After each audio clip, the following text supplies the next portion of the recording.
नमस्कार मित्रांनो, मोहक मराठी कथा या यूट्यूब चॅनलवर आपले मनपूर्वक स्वागत आहे। यात तुम्हाला नवनवीन कथा ऐकायला मिळतील।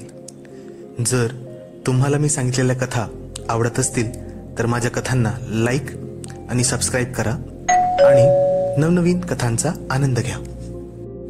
बऱ्याच वर्षापूर्वीची गोष्ट आहे। पुण्याच्या पेठेतल्या एरियात नरूच्या आजोबांचे घर होते। नरूच्या आजोबांच्या पश्चात नरूची आजी तिथे एकटीच राहायची। इमारत जुनी असली तरी आधुनिक होती। इमारतीच्या मजल्यावर प्रत्येकी 2 असे 4 आधुनिक फ्लॅट होते। नरूच्या आजीचा फ्लॅट पहिल्या मजल्यावर होता। 2 BHK असा तो फ्लॅट होता। 2 BHKच्या त्या एवढ्या मोठ्या फ्लॅटमध्ये आजी मात्र एकटीच राहायची। नरूच्या आजीच्या शेजारच्या बिराडात एक यादव नावाचं कुटुंब राहायचं। ते एकत्र कुटुंब होतं। त्याच्यातला पुरुष हरिलाल, त्याचा 27 वर्षाचा तरुण विवाहित मुलगा सुरेशची 25 वर्षाची बायको कुसुम, त्याची 3 वर्षाची लहान मुलगी छकुली आणि हरिलालची चेतना नावाची 20 वर्षाची तरुण मुलगी, असे एक मध्यमवर्गीय कुटुंब होते। चेतना 12 वर्षाची असताना हरिलालची बायको वारली। सुट्टीत सर्व नातवंडाचा मुक्काम पुण्याला असे। त्याचे चुलत भाऊ भावंडे पुण्यात धमाल करायला यायची। सुट्टी लागली की ते पुण्याला पळत असत। 12वीच्या वर्षी एकदा नापास होऊन नरू परत ऑक्टोबरला परीक्षेला बसला। रिझल्ट लागेपर्यंत काय करायचे दुसरे काहीच नसल्यामुळे त्याच्या आई बाबांनी त्याला आजीकडे पाठवले। नरू पण खुशीतच पुण्याला आजीकडे राहायला आला। हरिलाल आणि त्याचा मुलगा सुरेश सकाळी लवकर उठून घराबाहेर निघायचे। कुसुम भाभी जेवण बनवून तिघांचा डब्बा घेऊन 11 वाजताच दुकानात जायला घराबाहेर पडे व संध्याकाळी 5 नंतर येईल। सुरेश व हरिलाल उशिरा 10 पर्यंत घरी येत असत। चेतना जेमतेम 12वी पर्यंत गचके देत पोहोचल्यावर तिचे शिक्षण सुटले होते। हरिलाल गेल्या 3-4 वर्षापासून चेतनाचे लग्न करण्याचा प्रयत्न करत होता, पण अजूनपर्यंत तिचे लग्न पक्क झाले नव्हते। सध्या चेतनाची कुसुम भाभी त्यांच्या फॅमिली बिझनेसमध्ये घरच्या माणसाची मदत करत असल्यामुळे चेतनाचे लग्न पक्क होईपर्यंत तिची भाची छकुली हिच्या बेबी सिटिंगचे कामही तिच्याकडे होते, सकाळी 11 ते 5 पर्यंत। चेतनाने कम्प्युटरचे 1-2 किरकोळ कोर्सेस पण केले, पण तिचे मन घरातच पुस्तके आणि मासिकात रमायचे। तिचे लहानपणापासूनच नरूच्या आजीशी चांगले जमत असे, त्यामुळे तिचे व छकुलीचे जेवण झाले की ती आजीकडे येऊन बसे। तिचा भाऊ व कुसुम भाभी पण नरूच्या आजीला खूप मदत करत असत। नरू त्याची चुलत आते भावंडे पुण्याला असली की धमाल करत। चेतना जरी अमराठी असली तरी लहानपणापासून ती पुण्यातच राहिली होती व मराठी शाळेत शिकली होती, त्यामुळे ती शुद्ध पुणेरी मराठी बोलत असायची। नरूपेक्षा 1 वर्षाने चेतना मोठी असली तरी ती लहानपणापासून त्याची चांगली मैत्रीण होती। नरू व त्याच्या भावंडात ती चांगली मिसळायची। 20 वर्षाची चेतना दिसायला अगदी गोरी पांड, पतलीशी आणि सुंदर होती। तिचं सगळ्यात मोठे ॲसेट म्हणजे तिची शरीरयष्टी। तिचा फिगर अगदी मादक होता। तिचा बांधा पुरेपूर भरलेला होता। अतिशय समर्पकपणे योग्य जागी योग्य ती ठेवण तिच्या शरीराची झाली होती। 10-12 वर्षाचा असल्यापासूनच नरूसाठी चेतना एक हिरोईनच होती। ती नेहमी नरूच्या स्वप्नात डोकायची। तो तरुणपणात येण्यापासून आणि त्याच्यातील चेतना जागण्यापासून त्याच्या मनात कायम चेतनाचीच छबी असायची। गेल्या 2-3 वर्षापासून नरू तर आता तिच्याकडे वेगळ्याच नजरेने पाहायला लागला होता, कारण तो पौंडांगावस्थेत होता। त्याच्या शरीरात वेगळेच बदल होत होते। त्याच्या शरीरातील विशिष्ट अवयवात वेगळेच स्फुरण चढत होते, त्यामुळे तो बऱ्याचदा चेतनाचा विचार करून स्वतःशीच खेळत असे। चेतनाच्या घरची मंडळी 11 वाजता बाहेर पडली की चेतना छकुलीला घेऊन नरूच्या आजीकडे येत असे।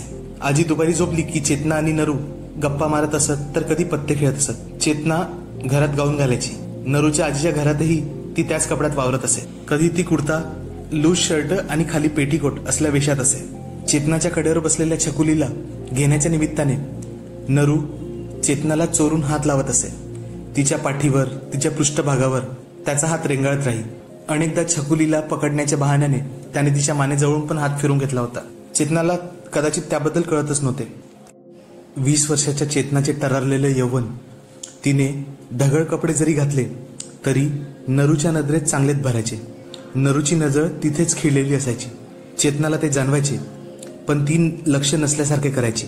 चेतनाकडे बघताना मग नरूच्या शरीरात वेगळे स्फुरण चढायला लागायचे। त्याच्या अवयवात एक वेगळेच तरंग उठायला लागायचे। त्याच्यात झालेला बदल मग राहून राहून चेतना बघायची। तिला जाणवायचे की त्याच्यासोबत ते काय होतंय म्हणून. चेतनाला श्रृंगार कथा वाचायचा नाद होता. नरूने तिला चावट गोष्टींची हिंदी मासिके व पुस्तके वाचताना सुद्धा पाहिले होते. नरूही तिला सिनेमाच्या गोष्टी व पांचट जोक सांगायचा व चेतना ते एन्जॉय करायची. एक दिवस दुपारी नरू चेतनाला एका सिनेमाची गोष्ट सांगत होता. चेतनाने तो सिनेमा पाहिला नसल्यामुळे ती लक्ष देऊन ऐकत होती. नरू सिनेमातले डायलॉग मारताना नटनट्यांची नक्कल करत होता. मग एका प्रणय प्रसंगाचे वर्णन करताना नरूने पटकन चेतनाला मिठी मारली व तिच्या गालाचे जोरदार फिल्मी स्टाईलने चुंबन घेतले. चेतना लाल झाली. भारावर येताच नरूने तिला पटकन सॉरी म्हणून माफी मागितली. चेतना रागाने छकुलीला घेऊन त्याच्या घरून निघून गेली. दुसऱ्या दिवशी नरूची जाम टरकली होती. सकाळी लवकर उठून तो मित्राकडे निघून गेला. त्यामुळे दिवसभर नरूला चेतना भेटली नाही. संध्याकाळी घरी येताना नरूला तर धडकीच भरली होती. चेतनाने तिच्या बापाला आणि भावाला सांगितले. आपल्याला जाम मार बसेल असे त्याला वाटत होते. पण क्लासमधून येताना चेतना त्याला जिन्यात भेटली व तिने नेहमीसारखे स्मितहास्य केले. नरूच्या जीवात जीव आला. घरी आल्यापासून तो बाल्कनीत बसून चेतनाच्या घराकडे पाहत होता. जेवण झाल्यावरही बराच वेळ थंडीत कुडकुडत तो बाहेर बसून चेतनाच्या बाल्कनीकडे पाहत राहिला. दुसऱ्या दिवशी सकाळी उठून परत नरूचा मुक्काम बाल्कनीतच होता. 2-3 वेळा चेतना बाल्कनीत येऊन गेली पण तिने नरूकडे पाहिलेही नाही. दुपारी जेवण झाल्यावर बेल वाजली आणि चेतनानी छकुली नरूच्या आजीकडे अवतरल्या. नरू त्याच्या खोलीत अभ्यासाचे नाटक करत आजी व चेतनाच्या गप्पाचा कानोसा घेत होता आणि कान देऊन त्या दोघेही काय बोलतात ते ऐकत होता. आजी कधी झोपते याची तो वाट पाहत होता. आजी झोपली तरी बराच वेळ चेतना अजून आजीजवळच बसून होती. 3-4 वेळा त्याने आत डोकावले व चेतनाने नरूकडे पाहून न पाहिल्यासारखे केले. नरूची तर चेतनाशी बोलायची हिंमतच होत नव्हती. तेवढ्यात चेतना किचनमध्ये काहीतरी खुडबुडत असताना अचानक नरूला तिची अस्फुट किंकाळी कानावर आली. नरू धावतच किचनमध्ये गेला. चेतनाने नरूचा हात धरला व समोर कोपऱ्यातील फळीवर बसलेला एक उंदीर त्याला दाखवला. छोट्या उंदराचे एक पिल्लू होते. नरू थोडासा पुढे झाला. पिल्लाने जमिनीवर उडी मारली. त्याचबरोबर चेतनाने नरूला मागून मिठी मारली. नरू पाठमोरा असताना चेतनाने मारलेल्या मिठीमुळे तिचे हात नरूच्या गळ्याभोवती होते आणि दोघांचे शरीर एकमेकांना घट्ट बिलगले होते. उंदीर पळायला जागा नसल्यामुळे ते उंदराचे पिल्लू तसेच कोपऱ्यात बसून राहिले. नेहा अजूनही नरूला मिठी मारलेल्या स्थितीत उंदराकडे विस्पारलेल्या नजरेने पाहत होती. नरूही न हालता चेतनाच्या शरीराची ऊब अनुभवत राहिला. नरू किंचित वळला. चेतनाची मिठी आता त्याच्या डाव्या बाजूने बसली. चेतनाची छाती आणि नरूची छाती एकमेकांना भिडली. मिठीतली ऊब तो पहिल्यांदाच अनुभवत होता. त्याने एक हात तिच्या पाठीवर आणला. दोघांच्या हालचालीमुळे उंदराने परत उडी मारण्याचा प्रयत्न केला. त्याबरोबर चेतनाने नरूभोवतीचा आपला हात अजून घट्ट केला आणि मग नरूनेही चान्स घेऊन तिला दोन्ही हाताने आवळले. पण या मारलेल्या मिठीमुळे असे झाले की नरूच्या आतील रक्तप्रवाह अगदी ओसंबून वाहू लागला. त्याची छाती धडधडायला लागली. त्याच्या अवयवांमध्ये वेगळेच स्फुरण चढायला लागले. आजवर न घेतलेला अनुभव घेत आणि तिला अजून मिठीत घट्ट करत नरू चेतनाला बिलगून होता. चेतनाला अजूनही भान नव्हते. तिची नजर व लक्ष अजूनही पूर्णपणे उंदरावर होते. नरूचा हात अलगदपणे तिच्या पाठीवर सरकत होता आणि सरकत सरकत खाली येत होता. चेतनाची नजर अजूनही उंदरात गुंतली होती. नरूला आता काही करून राहवत नव्हते. त्याच्या मनातील सैतान आता जागा झाला होता. तो आपल्या मनावर आणि त्याच्या आत उठणाऱ्या भावनांवर आता काही ताबा ठेवू शकत नव्हता. त्याचे शरीर आता उसळ्या मारत होते. नरूने चेतनाच्या कमरेला धरून तिला जवळ खेचले आणि पटकन तिच्या तोंडावर आपले ओठ ठेवले. चेतना एकदम भानावर आली व नरूच्या गळ्यातला आपला हात सोडवत नरूच्या मिठीतून सुटण्याचा प्रयत्न करू लागली. या हालचालीमुळे उंदराचे पिल्लू हडबडले व चेतनाच्या पायावर उडी मारून पळून गेले. चेतनाने एकच किंकाळी फोडली आणि परत तिने नरूला मिठी मारली. आपला हिरो मजेत तिच्या शरीरावर आपल्या शरीराचा दाब वाढवत होता. उंदीर नजरेआड होताच चेतनाच्या जीवात जीव आला. त्याचबरोबर तिला नरूचा तिच्या शरीरावर फिरणारा हात आणि त्याने तिला ज्या प्रकारे मिठीत घेतले आहे ते तिच्या लक्षात आले आणि तिला स्वतःचे भान आले. तशी चेतना धडपड नरूपासून वेगळी व्हायचा प्रयत्न करू लागली. नरू अजूनही चेतनाला चिटकून होताच त्याने चेतनाचा हात धरून ठेवला होता आणि हलकेच त्याने तिला परत आपल्याकडे ओढले. नरू, तू हे काय चालवले आहेस? चेतनाने रागाने विचारले. सॉरी. नरूने नाटकी स्टाईलने माफी मागून टाकली. आजी व छकुली ज्या खोलीत झोपली होती त्या खोलीत गेली. नरू मग बराच वेळ तसाच तिथे बसून राहिला आणि शेवटी न राहून तो स्वतःच्या भावनांना शांत करण्यासाठी आणि स्वतःच तृप्त व्हायसाठी बाथरूममध्ये शिरून गेला.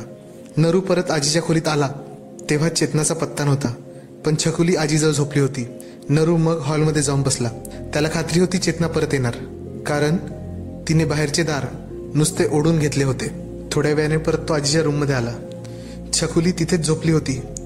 आजी झोपली होती, पण चेतनाचा पत्ता नव्हता. नरूच्या मनात प्रश्नचिन्ह उभे राहिले. तो परत हॉलमध्ये आला. बाहेरचे दार आतून बंद होते. तो धावतच दुसऱ्या बेडरूममध्ये गेला. चेतना बाल्कनीच्या दारात उभी होती. नरू तिच्या मागे उभा राहिला होता. चेतना, तुला मी काय केले ते आवडले नसेल तर आय एम सॉरी.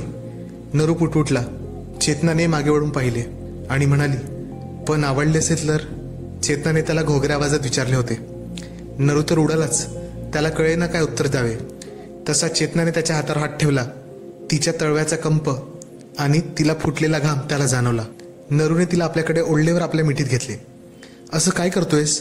कुणी पाहिले तर? मग आज चल, असे म्हणून त्याने तिला आत खेचले. नरूने आजपर्यंत वाचलेल्या सर्व चावट साहित्याचे मनातल्या मनात स्मरण केले आणि पुढची स्टेप घ्यायच्या आधी त्याने आजीचा कानोसा घेतला. नरू आजीच्या बेडरूममध्ये डोकावला. आजी ढारढूर झोपली होती. घड्याळात 2:05 झाले होते. नरू परत त्याच्या खोलीत आला. चेतना त्याच्या अभ्यासाच्या टेबलजवळ उभी होती. नरूने चेतनाच्या कमरेवर हळूच हात ठेवले. चेतनाने एक लूज शर्ट आणि खाली पेटीकोट घातला होता, पण नरूने तिचा हात पकडून तिला ओढले आणि पाठमोरी मिठी मारली.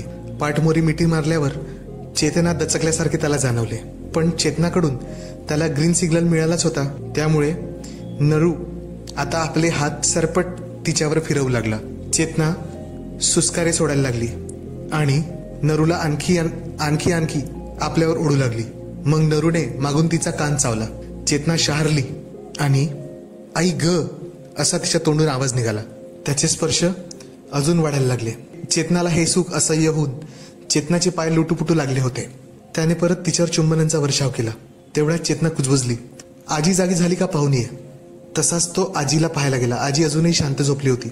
रोजच्या अनुभवावरून त्याला माहित होते की आजीला अजून तरी तासभर आहे, ती उठणार नाही. नरूला आताच कोणतीच आडखाटी नव्हती. त्याने आयुष्यात जे काही टीव्हीवर किंवा मासिकांमध्ये बघितले होते त्याचा तो आज प्रत्यक्ष अनुभव घेणार होता. नरूच्या छातीत मुंबई ते पुणे धावणाऱ्या सर्व गाड्या एकाच वेळी धावू लागल्या. नरूला भीती वाटायला लागली की त्याच्या धडधडणाऱ्या हृदयाचा आवाज त्याच्या बहिऱ्या आजीला पण ऐकायला जाईल की काय. मग नरू आपला हात समोर करत तिच्यावर परत ताबा मिळवायला लागला. थोड्या वेळात त्यांना आजी उठत आहे याचा भास व्हायला लागला. त्यांच्या दोघांचाही गिरमूड झाला, कारण भावनाच्या भरात ते ओथंबून वाहत होते आणि एकमेकाला एकमेकांच्या कवेत घेऊन इथेच प्रेम करत होते. आजी उठते हे बघताच चेतनाने तिला चहा करायला मदत केली आणि नरू आपल्या खोलीत पळाला आणि झोपायचे नाटक करू लागला. नरूचा चहा घेऊन चेतना नरूकडे आली. ती त्याचा चेहरा न्याहाळत बसली. चेतनाची चाहूल लागून नरूने मान वर करून पाहिले. चेतनाने चहाचा कप समोर केला. एका हाताने कप घेताना त्याने चेतनाचा हात पकडला. चेतनाने डोळे मोठे करून आजीच्या खोलीकडे बोट केले. आजी देवळात जात आहे. चेतना कुजबुजली. तसे नरूला तिला एक मोठे स्माईल दिले आणि तोंडाचा चंबू करून दोन्ही बोटांनी तिला एक फिल्मी किस दिले. चेतना छकुलीला घेऊन घरी गेली. आजी 4 वाजता देवळात कीर्तनाला जायला बाहेर पडली. तिला यायला 7 वाजणार होते. नरू आजीला टाटा करायला बाल्कनीत उभा राहिला. ती कोपऱ्यापर्यंत पोहोचताच तो धावत बाहेरच्या खोलीत जाऊन तो चेतना परत यायची वाट पाहू लागला. चेतना आली, पण ती छकुलीला सोबत घेऊन आली होती. चेतनाचा हात धरून त्याने तिला पलंगावर बसवले. चेतनाच्या कडेवर छकुली बसली असल्यामुळे छकुलीला आपल्याकडे घ्यायच्या बहाण्याने त्याने चेतनाच्या पाठीवर हात ठेवला व पुढे झुकून छकुलीची एक मोठी पप्पी घेतली. मग चेतनाच्या डोळ्यात पाहिले आणि आपले ओठ चेतनाच्या ओठावर ठेवले. चेतनाच्या शरीरातली हुरहुर काही कमी होत नव्हती. नरूने अगदी अचानक केलेल्या हल्ल्यामुळे ती मोहरुनी गेली होती आणि दचकली सुद्धा होती. चेतना नरूला हाताने थांब असा इशारा करत छकुलीला घेऊन उठली व तिला आजीच्या खोलीत घेऊन गेली. तिथे कपाटात ठेवलेली काही खेळणी तिने छकुलीच्या समोर ठेवून तिला तिथे बसवले. छकुली खेळण्यात रमली आणि इकडे रमायला 1 मिनिटात चेतना नरूच्या खोलीत परत आली. चेतनाला परत आलेली पाहताच नरूने चेतनावर जणू झडपच घेतली. परत ते एकमेकांच्या बाहुपाशात अडकत एकमेकांवर चुंबनाचा वर्षाव करू लागले आणि दोघेही एकमेकांच्या सर्वांगावर हात फिरवू लागले. नरूने चेतनाला थांबवले. चेतना, आपण शेवटपर्यंत जायचे काय? चेतनाने होकारार्थी मान हलवली. पण तुला बाळ झाले तर? नरूचा हा प्रश्न ऐकून तिला कळेना काय उत्तर द्यावे. ती निराश झाली, कारण चेतनाने हा विचार केलाच नव्हता. मग तिने वैतागून विचारले. नरूने तिच्या कानात काहीतरी उपाय सांगितला. नरू, काही गडबड तर होणार नाही ना? नरूने परत फिल्मी डायलॉग मारला. मैं हूं ना. तरी पण चेतनाला मनातून काही खात्री नव्हती. ती शुअर वाटत नव्हती.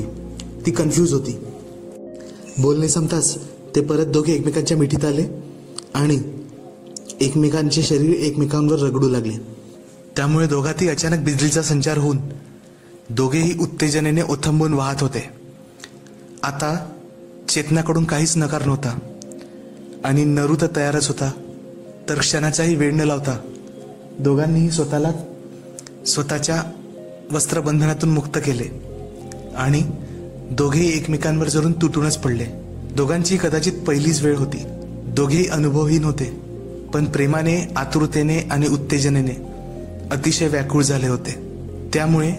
त्यामुळे पुढचं सगळं सोपं गेलं आणि पुढची 15-20 मिनिटे दोघेही एकमेकांना आनंद देत राहिले. आनंदाच्या भरात त्यांना आजूबाजूची परिस्थिती, वेळ, आजीच्या खोलीत खेळत असलेली छकुली यांचे भानच राहिले नाही. चेतना सुखाने हुंकारे देऊ लागली, तर नरूची पण हालत जवळपास तशीच होती. काही वेळाने सुखाचा उच्चांक बिंदू गाठून दोघेही रथ झाले आणि एकमेकांवर पडून राहिले. त्या सुखाची अनुभूती अवर्णनीय होती, चेतनासाठी आणि नरूसाठी, दोघांसाठीही. मग ती उठली, पेटीकोट डोक्यावरून घातला, नाडीची गाठ मारून शर्ट अंगावर चढवला, बटणे लावली व नरूचा रुमाल उचलून ती बाथरूममध्ये गेली. नरूनेही आपली कापडे घातली आणि तो आजीच्या खोलीत गेला. छकुली एक खेळणे हातात घेऊन शांत झोपली होती. मग पलंगावर रेलून तो चेतनाची वाट पाहत होता. चेतना आली. काही न बोलता तिने नरूची पप्पी घेतली व छकुलीला घेऊन ती घरी निघून गेली. नंतरच्या भेटीत नरूला कळले की चेतना कौमारिका असल्यामुळे त्या दिवशी तिचे कौमार्य भंग झाले होते. नरू पुण्याला 3 महिने राहिला. रविवार आणि महिन्यातले काही दिवस सोडले तर चेतना व तो रोज एकमेकांना भेटायचे आणि झडप घालायचे. बहुधा ते नरूच्याच खोलीत व्हायचे, तर कधी कधी चेतनाच्या घरी सुद्धा. कारण ज्या दिवशी आजी असेल त्या दिवशी नरूच्या खोलीत हे सगळे प्रताप करता येत नव्हते. 2-3 वेळा त्यांच्या खेळात चेतनाची एक मैत्रिणी सामील झाली व एकदा तर चेतनाची कुसुंभाभी म्हणजे छकुलीची आई सुद्धा. तर मित्रांनो, आशा करतो की तुम्हाला आजची कथा आवडली असेल. अशाच नवनवीन कथा ऐकण्यासाठी मोहक मराठी कथा या चॅनलला लाईक, शेअर आणि सबस्क्राईब करा. तसेच आपले अभिप्राय कमेंटमधून आम्हाला देत राहा. आमच्या चॅनलला सपोर्ट करण्यासाठी तुम्ही थँक्स बटन दाबून आम्हाला सहकार्य करू शकता. धन्यवाद.